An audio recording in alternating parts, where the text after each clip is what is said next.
நம்ம கெஸ் பண்ண முடியாத விஷயங்கள், ட்விஸ்ட் அண்ட் டர்ன்ஸ்ல நிறைய கெஸ் பண்ண முடியாத ஒரு இடத்துல போய் முடியும்.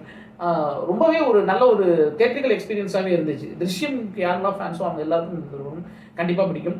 தமிழில் இருக்குது, இன்னைக்கு திரையரங்கில் ரிலீஸ் ஆயிருக்கு. தாராளமாக தியேட்டரில் பார்க்கலாம். வணக்கம், பேரன்புடன் உங்கள் விஜயன். இன்னைக்கு வந்து நம்ம தொடரும் அப்படின்னு மலையாளத்தில் 2 வாரங்களுக்கு முன்னாடி வந்து 200 கோடி ரூபாய் வசூலை நோக்கி போயிட்டு இருக்கிற ஒரு திரைப்படம் இன்று தமிழ் டப்பிங்கில் வெளியாகுது. அந்த படத்தோட விமர்சனம் தான் பார்க்க போகிறோம். மோகன்லால், சோபனா அவங்க 2 பேரும் ரொம்ப நாளைக்கு அப்புறம் மறுபடியும் ஒன்று சேர்ந்து நடிச்சிருக்க படம்ங்கிறதே பெரிய எதிர்பார்ப்போட இருந்துச்சு. இது வந்து கிட்டத்தட்ட நம்ம திருஷ்யமோட ரீமிக்ஸ்ன்னு சொல்லலாம். ரீமேக்னா அந்த கதை அப்படியே இருக்கணும். அதே சாயலில் இருக்கிற இன்னொரு கிரைம் த்ரில்லர் படம். பட் திருஷ்யம் விட மேக்கிங்கில் வேற லெவலில் இருக்குது இந்த படம் அப்படின்னு சொல்லலாம். படத்தோட கதை என்ன அப்படின்னா, மோகன்லால் வந்து சென்னையில் பாரதிராஜா அவர் வந்து ஸ்டண்ட் மாஸ்டராக இருக்கிற, அவர் கீழே ஸ்டண்ட் மேனாக வேலை செய்கிறாரு. ஒரு கட்டத்தில் ஏதோ ஒரு விபத்தில் அவருடைய நண்பனை இழந்ததுக்கப்புறம் அந்த வேலையை அவரால் தொடர முடியாமல் போகுது. அதனால கேரளாவில் போயிட்டு சோபனாவை கல்யாணம் பண்ணிட்டு போயிட்டு அங்கேருந்து ஒரு அம்பாசிடர் கார் ஓட்டிக்கிட்டு இருக்காரு. அதில் 2 குழந்தைங்க அவங்கள வளர்த்துக்கிட்டு அப்படியே செட்டில் ஆகி ஒரு நார்மலான ஒரு வாழ்க்கை போயிட்டுருக்கு. அவர் வாழ்க்கையில் ஒரு நாள் எதிர்பாராத விதமாக ஒரு விஷயம் நடக்குது. அதுக்கப்புறம் அவருடைய வாழ்க்கை வந்து தலைகீழ மாறிடுது. அதுக்கப்புறம் அதுலேருந்து அவர் எப்படி வெளியில் வராரு அப்படிங்கிறதா திரைப்படத்துடைய கதை. நிறைய இடங்களில் இந்த திரைப்படம் வந்து உங்களுக்கு திருஷ்யம் ஞாபகப்படுத்தும் தான்.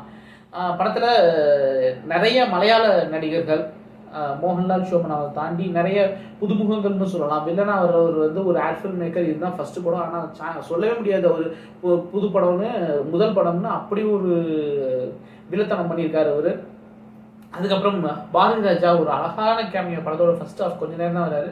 ஆனால் அழகான கேமியோ, ரொம்ப க்யூட்டாக இருந்துச்சு. அவருக்கும் மோகன்லாலுக்குமான அந்த ஒரு கெமிஸ்ட்ரி, அந்த ஸ்க்ரீன் ஸ்பேஸ் வந்து ரொம்ப அழகாக இருந்துச்சு. அப்புறம் இளவரசர் ஒரு சின்ன கேமியோவில் வருவார். அதுக்கப்புறம் இளையராஜா படம் முழுக்க வராரு. அவரை பற்றி நிறைய பேசுகிறாங்க. அவருடைய பாடல்கள் நிறைய நடுவில் வருது. அவரை பற்றி அப்படியே வியந்து நிறைய பேசுகிறாங்க. அப்புறம் கமல்ஹாசன்லேருந்து எல்லாரை பற்றியுமே பேசுகிறாங்க. அப்புறம் விஜய் சேதுபதி வந்து ஒரு ஃபோட்டோவில் வராரு. அப்படின்னு தமிழ் கனெக்ஷன் நிறையா இருக்குது, தமிழ் டைலாக்ஸ் நிறையா இருக்குது. ஹீரோவோட பேரே வந்து சண்முகன் தான். ஸோ தமிழ் கனெக்ஷன் நிறையா இருந்து இது மலையாளத்துலேயே நிறைய பேர் பார்த்துட்டாங்க. தமிழ்நாட்டிலேயும் ஒன்றதை சேர்த்து தான் 200 கோடி நோக்கி போயிட்டுருக்கு. இப்போ தமிழ் டப்பிங்கில் வரதுக்கான அவசியம் என்னன்றது தெரியல. இதுவும் அது அந்த 200ஓட ஒரு 20 சேர்ந்துச்சுன்னா நல்லது தானே. பட் மற்றபடி படம் வந்து நீங்கள் இது வரைக்கும் பார்க்கல அப்படின்னா தமிழ் டப்பிங்கில் பார்க்குறதுக்கு ரொம்பவுமே நல்லாயிருக்கும். நான் சொன்ன மாதிரி திருஷ்யமோட இன்னொரு வெர்ஷன் தான் இது. ஆனால் வந்து எல்லா சீன்ஸுமே வந்து ஃப்ரெஷ்ஷாக இருக்கும், புதுசாக இருக்கும். கதை களமாக இருக்கட்டும், அதில் நடித்த நடிகர்களாக இருக்கட்டும், எல்லாருமே அட்டகாசமாக பண்ணியிருக்காங்க.